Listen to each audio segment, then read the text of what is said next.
ঈদের নামাজের পরে সবচাইতে আল্লাহ তাআলার কাছে প্রিয় ইবাদত হচ্ছে প্রাণীর রক্ত প্রবাহিত করে দেওয়া।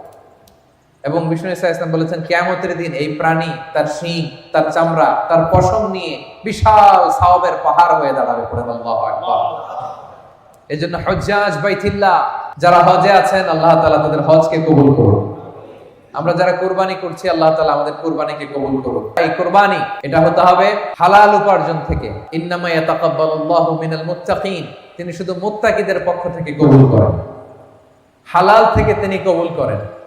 হারাম দিয়ে বিশাল 5 লক্ষ টাকা দিয়ে আপনি হাটের সবচাইতে বড় গরুটা কুরবানি করেছেন, ওই কুরবানি কশিনকাল আল্লাহ তাআলার দরবারে কবুল হবে।